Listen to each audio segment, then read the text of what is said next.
Bonjour les petits champignons, aujourd'hui on se retrouve dans une vidéo sur le mouvement, le classicisme. Alors le classicisme c'est un mouvement qui va toucher tous les arts, de l'architecture, la peinture, la sculpture à la littérature. Il se développe notamment en Italie à la fin du XVIe siècle et se prolonge durant tout le XVIIe. Alors ses origines viennent déjà du maniérisme, qui à la fin de la Renaissance présentait déjà des compositions désordonnées, des figures allongées et un aspect assez irréaliste. Au XVIIe siècle, et parallèlement au classicisme, va se développer l'art baroque dont on a déjà fait une vidéo. Et lui aussi s'écarte de la rigueur de la Renaissance. Ses formes sont exubérantes. Il y a donc une volonté pour certains artistes de revenir à des formes pures, à un esprit dit classique. Et le classicisme est notamment introduit par le peintre Annibale Carracci, à la fin du XVIe siècle, en Italie. Il recommande à ses élèves notamment d'étudier l'Antiquité, les grands maîtres de la Renaissance tels que Michel-Ange ou Raphaël, et bien sûr la nature en elle-même. Il réintroduit le paysage dans la peinture, et le mouvement s'étend en France sous le règne de Louis XIV. Alors, les caractéristiques du classicisme est issu notamment d'une étude de grands modèles, mais aussi des mathématiques, la perspective, la nature, afin de créer en fait une œuvre qui va être parfaite dans les formes, dans les proportions et dans les couleurs.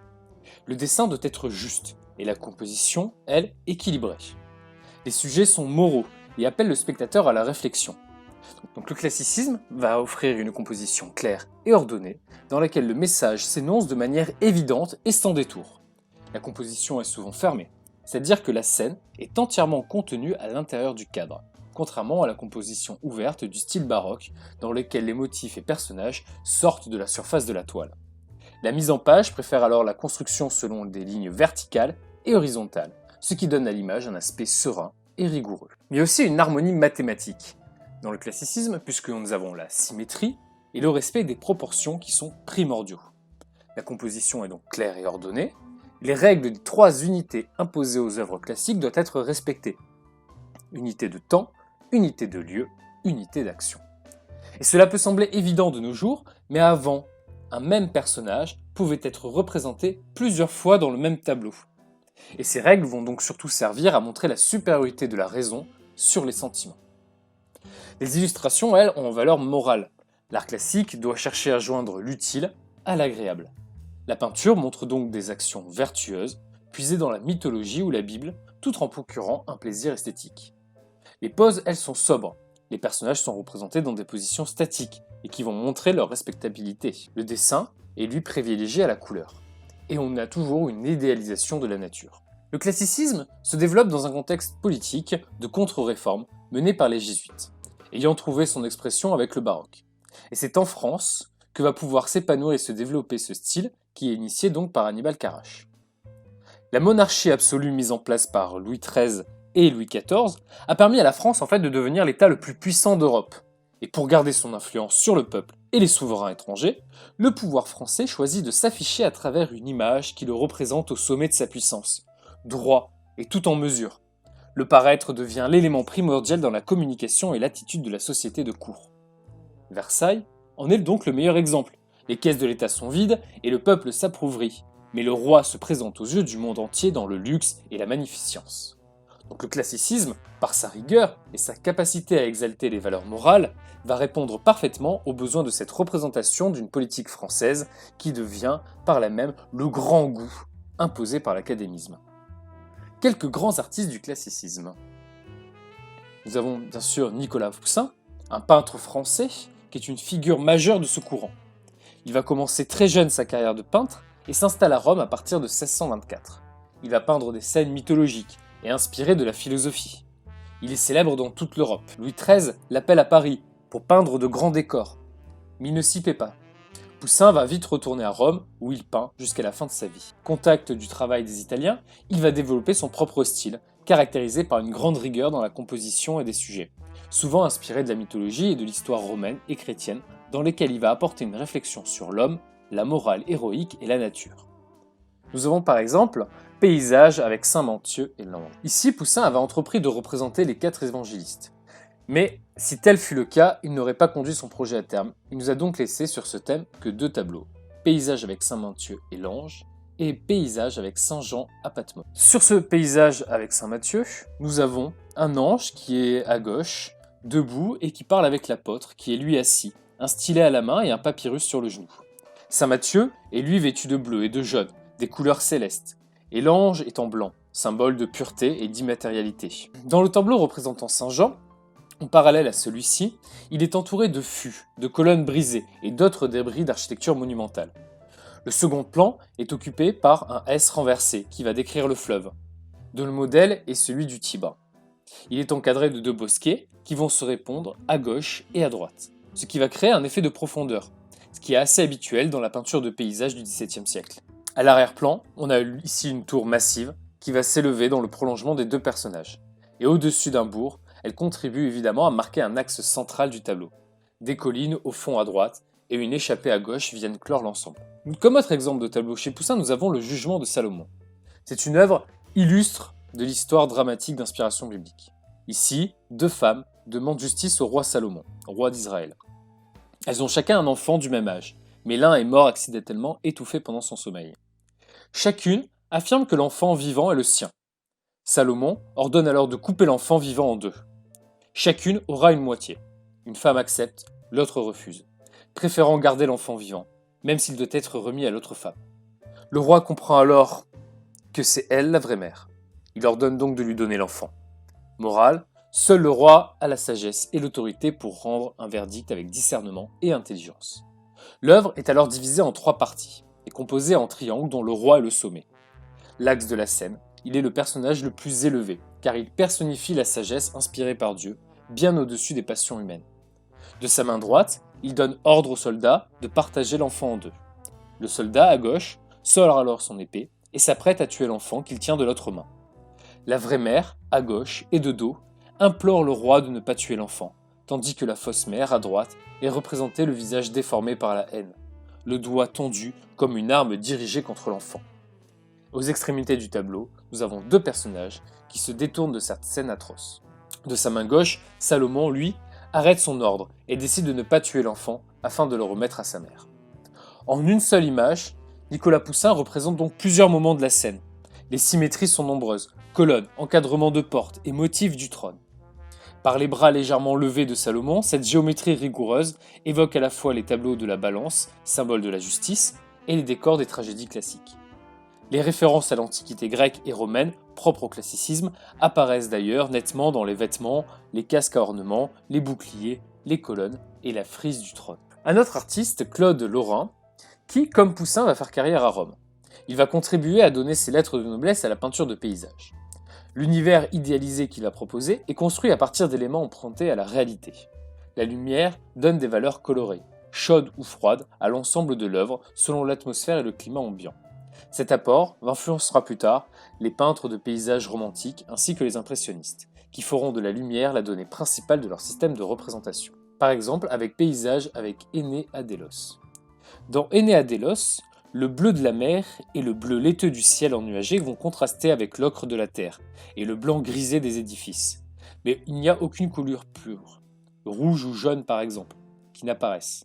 Ici, la tunique orange d'Énée est le seul petit élément un peu vif, de façon à distinguer le héros antique. La recherche de la perfection esthétique ne peut se situer donc pour les classiques que dans une certaine élégance et une certaine discrétion. Claude Lorrain est alors universellement connu pour sa capacité à justement illuminer ce paysage en saisissant les nuances les plus subtiles de la lumière matinale ou du soleil couchant. Et le vaste panorama de Délos est illuminé par une lumière douce qui traverse les nuages en utilisant un effet de perspective atmosphérique, puisque le ciel ici en fait s'éclaircit progressivement vers l'horizon. Le Lorrain crée donc un contre-jour. La lumière semble venir des profondeurs du tableau. Le premier plan est lui plus sombre, avec des effets de lumière sur la terre brune qui va contraster avec l'arrière-plan très clair, tirant progressivement vers le blanc en se rapprochant de l'horizon. Donc la composition ici classique recherche un équilibre, qui est considéré comme la traduction picturale d'un idéal de beauté. Dans le cas présent, l'équilibre n'est pas obtenu par la symétrie, mais par deux lignes de fuite qui se croisent. Les édifices antiques sont alignés sur la droite, selon une ligne pointant vers l'horizon. Le chemin, avec les arbres le bordant, constitue, elle, une autre ligne allant de gauche à droite. Le cadre du majestueux paysage est alors délimité par deux éléments appartenant à ces lignes. L'arbre à gauche, les colonnes à droite. L'ordonnancement du vaste espace pictural renvoie donc à une méditation sur le temps en relation avec l'épopée de l'Énéide. Le Troyen aîné, qui a dû quitter sa patrie, et vivre en exil en voyageant. Délos est alors une étape de son long périple qui le mènera à fonder Rome. Une civilisation meurt, une autre va naître, comme le suggère le temple d'Apollon, édifice circulaire à droite de la composition. Nous avons Philippe de Champaigne. En 1961, celui-ci quitte sa région pour se rendre en Italie, en faisant escale à Paris, d'où il ne partira plus. Ses débuts dans la capitale française seront difficiles, mais bientôt Georges Lallemand et Nicolas Duchesne le protègent et lui procureront ses premières commandes. En 1923, il habite au collège de Laon avec Nicolas Poussin dont il gardera avec lui de très bonnes relations. Et c'est l'année 1935 qui va marquer le début de sa relation avec Richelieu. Il va décorer la galerie des hommes illustres du palais cardinal, mais partageant tout de même la commande avec Simon Vouet. En 1648, il jouera un rôle important dans la fondation de l'Académie royale de peinture. Sa réputation est à sa fête. Les commandes officielles de portraits et de toiles religieuses vont affluer. Répondant donc aux demandes de ses commanditaires royaux et des congrégations religieuses, il a inventé entre politique et dévotion une écriture picturale au dépouillement esthétique, avec une densité narrative explicite, qui représente en fait l'expression la plus accomplie du classicisme français, inspirée d'une pensée visuelle faite pour transmettre un message spirituel. Par exemple avec Vanité. Le tableau, ici, est une nature morte, représentant 3 objets que l'on parcourt de gauche à droite selon le procédé de la lecture. De plus, si l'œil observe vraiment le tableau de gauche à droite, c'est parce qu'il est guidé aussi par l'éclairage provenant de la gauche. On peut également remarquer les différentes ombres portées. On distingue tout d'abord un petit vase contenant une fleur coupée, un crâne et un sablier. Ces objets vont se détacher sur un fond noir qui semble les environner de ténèbres. Ils sont placés sur une dalle. Et chaque objet est un symbole. La fleur représente la vie éphémère, le crâne représente la mort, enfin le sablier, le temps qui passe. Ce tableau peut être lu ainsi, telle une phrase. La vie est brève et ne mène qu'à la mort, le temps détruisant toute chose, y compris cette dalle sur laquelle reposent les objets. La lecture de ce tableau est confirmée par le titre « La vanité » ou « Allégorie de la vie humaine ». Évidemment, la mort occupe une place centrale. Le mot vanité a d'ailleurs lui un double sens. Il désigne aussi bien la nature morte, donc un tableau, que l'idée de tout ce qui est illusoire, insignifiant, futile, vide. Et ce tableau est donc une allégorie, c'est-à-dire qu'il représente un ensemble cohérent d'objets qui ont un sens secondaire.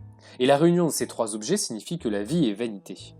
Ce tableau a donc un sens allégorique, l'allégorie représentant cette idée abstraite, la mort représentée sous la forme d'un squelette, ou généralement d'une femme fauchant la vie. Nous avons aussi cette œuvre, présentation de Jésus au temple. Dans cet important tableau, Champaigne met ici sa formation flamande, sensible dans la richesse des coloris, au service d'une composition ambitieuse, qui comporte déjà tous les prémices du classicisme français à venir. L'équilibre entre la monumentalité de l'architecture, la composition en frise et la véracité des visages, sans doute peint d'après nature, qui en fait un chef-d'œuvre de la jeunesse de l'artiste. L'œuvre illustre un épisode biblique. Siméon, un sage vieillard, bénit l'enfant Jésus et dit à Marie « Voici cet enfant destiné à amener la chute et le relèvement de plusieurs en Israël, et à devenir un signe qui provoquera la contradiction. Et à toi-même, une épée te transpercera l'âme, afin que les pensées de beaucoup de cœurs soient dévoilées. » Champaigne a rendu donc avec une grande justesse l'expression des sentiments, l'admiration de Siméon ainsi que l'étonnement de la Vierge, mêlés de joie mais aussi de crainte devant la prophétie du vieillard. La véracité des visages est particulièrement frappante. En France, Charles Lebrun est lui le peintre officiel de la cour de Louis XIV. Il est l'élève de Simon Vouet et est fortement influencé par le travail de Nicolas Poussin. Il exprime dans sa peinture des sentiments héroïques et dramatiques, chargé de décorer le Louvre et les châteaux de Vaux-le-Vicomte et de Versailles. Il met son art au service de la monarchie en exaltant la grandeur du roi. Par exemple, le célèbre portrait de Louis XIV, qui montre un roi âgé de 23 ans. Peint en buste, légèrement de 3/4. Le souverain porte une armure ornée de fleurs de lis, emblème de la maison royale de France. Il a passé le cordon bleu de l'ordre du Saint-Esprit, ordre de chevalerie créé en 1578. Il apparaît ainsi en chef de guerre déterminé, qui se doit de protéger son royaume et d'en renforcer les frontières. Et ce type d'iconographie sera évidemment repris par de nombreux artistes tout au long de son règne. Mais dans le portrait ici de Lebrun, il émane de la personne du roi une grandeur majestueuse, doublée d'une incomparable maîtrise de soi, qualité indispensable à l'exercice du pouvoir. Si la peinture comporte une part d'idéalisation, elle fait écho aux témoignages des contemporains, frappés par la prestance du jeune Louis XIV et par son attitude à exercer sa charge. Les traits du visage sont eux décrits avec soin pour répondre du désir du roi que ses portraits soient ressemblants. Son opulente chevelure naturelle retombe elle sur ses épaules, et il porte encore la fine moustache. Son collet de dentelle contraste elle avec la surface métallique de l'armure. Sa beauté et sa distinction, parfaitement rendues par le peintre, ont fait dire à Mademoiselle de Montpensier qu'il était le plus bel homme et le mieux fait de son royaume. Dans Entrée d'Alexandre dans Babylone, Charles Lebrun s'appuie sur une documentation historique et archéologique. Il propose une illustration dense mais claire de l'entrée d'Alexandre dans Babylone. Dans la zone centrale du tableau, l'empereur se détache nettement à droite. Il se tient debout, sur un char orné d'une scène de bataille, en bas-relief et tiré par deux éléphants pris par l'armée à Darius. Sur l'un des deux est assis un adolescent blond, vêtu de bleu et tenant un encensoir. Le visage d'Alexandre est tourné vers le spectateur, correspondant aux nombreux portraits ayant été réalisés de son vivant, notamment par le sculpteur Lysippe. D'après ces représentations, il n'avait donc pas de barbe, portant signe de maturité chez les Grecs, et était doté d'une épaisse chevelure. Ici, il porte un superbe casque doré, ceint d'une couronne de laurier, et il tient son épée et un sceptre orné d'une statuette de la déesse de la victoire. Le cavalier archer, au premier plan, peut être identifié comme Bakophanès, gardien de la citadelle de Babylone et du trésor de Darius. Il supervise ici le transport, effectué sur un brancard tenu par deux serviteurs et d'un magnifique vase d'or ciselé à motif de serpent, un chef-d'œuvre d'orfèvrerie du trésor de Darius qu'il livre à Alexandre. Dans un classicisme un peu différent, nous avons Louis le Nain, qui représente lui la vie des paysans français du XVIIe siècle. Et là encore, une certaine idéalisation classique fait que ces modèles de personnages, dignes et empreints de noblesse, contrastent ici avec une réalité bien moins reluisante, qui concerne les gens du peuple, les miséreux, les fatigués, par une existence souvent pénible à supporter. Dans Repas de paysans, il nous présente une scène réaliste. Nous sommes dans une pièce principale, qui peut être unique, d'un intérieur paysan. La pièce est chaude. Celle qui abrite le sommeil, la cuisson des aliments, les repas, les veillées de longs soirs d'hiver autour du feu. Le travail aussi, quand les intempéries ne permettent pas de sortir. Une femme et 3 enfants sont d'ailleurs identifiables. Nous avons de nombreux détails concrets sur cette peinture. Par exemple, la nappe blanche qui recouvre la table basse, faite d'une planche de bois reposant sans doute sur des tréteaux.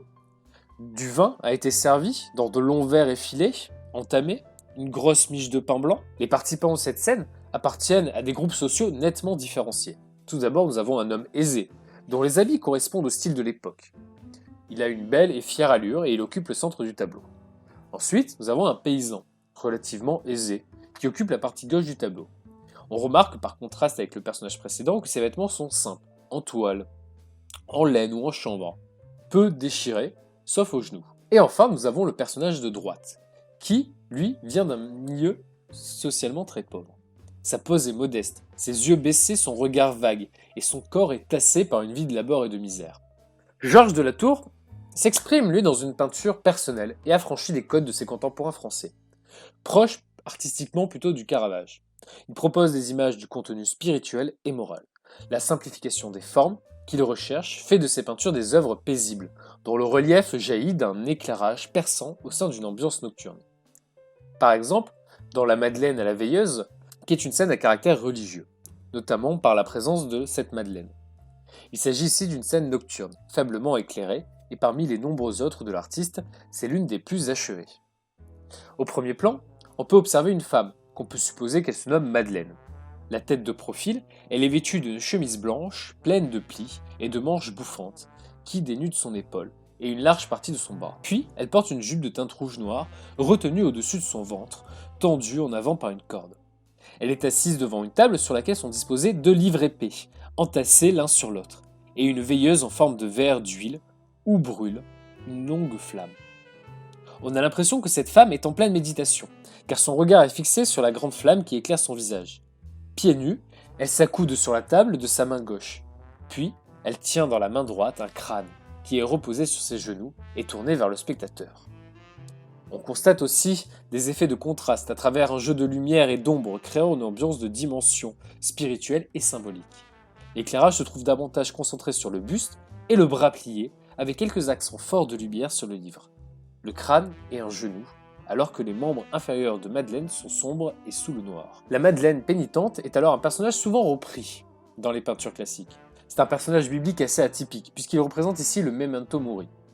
Elle est utilisée comme un symbole religieux, représenté dans le but d'orienter le spectateur vers une réflexion spirituelle sur la vie humaine et son caractère éphémère. Donc le thème des vanités, qui relève ici plutôt du mouvement baroque et est un thème assez récurrent du XVIIe siècle en Europe.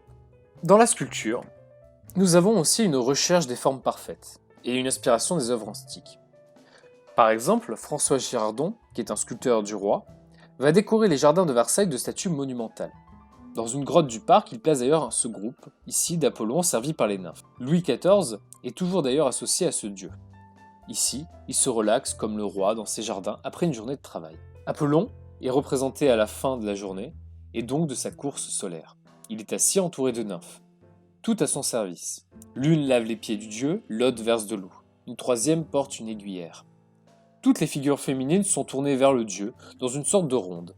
Leurs poses sont gracieuses. La divinité reprend le geste de l'Apollon, du belvédère avec son bras tendu. L'ensemble forme alors un groupe assez élégant, même si le spectateur ressent la force du corps du dieu. Les sculpteurs ont su alors utiliser le contraste entre les volumes des corps, qui laissent glisser la lumière, et les drapés, qui au contraire l'accrochent. Mais dès le XVIIe siècle, cet ensemble est vu comme un chef-d'œuvre capable de rivaliser avec l'Antiquité, et va donc lancer un programme d'ornementation du domaine de Versailles à la gloire d'Apollon et bien sûr de Louis XIV. Dans l'architecture, l'œuvre architecturale la plus caractéristique de cette période, c'est bien sûr la colonnade du Louvre. Elle est conçue par un comité d'artistes dirigé par Claude Perrault. Elle est droite, imposante et symbolise la rigueur classique. Alors que le roi avait fait venir le Bernin de Rome, il critique le dessin baroque que proposait son confrère italien, en montrant le manque de cohérence de ce projet et les problèmes de sécurité qu'il pose. Après avoir éliminé d'autres confrères, c'est lui qui devient finalement responsable du projet. Il entreprend les modifications de la colonnade du Louvre. Sans vouloir rejeter entièrement le principe de la proportion héritée de la tradition architecturale, il ne veut pas en faire un absolu. Leurs différents théoriques portent sur l'interprétation de symétrie. La symétrie dans le sens de proportion. Pour Claude Perrault, l'ordre, l'ordonnance et la mise en proportion des bâtiments doit répondre à un ensemble de règles qu'il s'agit de définir et ne réside en aucune manière d'une beauté universelle et rationnelle en elle-même. Claude Perrault va donc prendre le parti pour la symétrie, prise au sens moderne de l'équilibre des masses, de part et d'autre d'un axe, au détriment de la symétria ou proportion qui implique le recours à un module ou à une raison de progression pour régler la correspondance entre les parties. Ainsi, le classicisme désigne l'art et la littérature de la France à partir des années 1660, alors que Louis XIV est le monarque absolu du royaume. S'adressant d'abord à l'intelligence, figurant l'ordre, la raison et l'équilibre, le classicisme illustre parfaitement l'autorité du roi, qui en fait la base d'un art officiel. En fait, sont classiques les œuvres jugées dignes d'être enseignées en classe. Le respect des règles héritées des Grecs et des Romains, l'économie des moyens, le caractère mesuré qui oppose les œuvres classiques aux œuvres baroques, qui sont elles basées sur l'abondance et l'émotion. Merci d'avoir écouté cette vidéo, j'espère qu'elle vous a plu, je vous dis à une prochaine, restez créatifs, au revoir.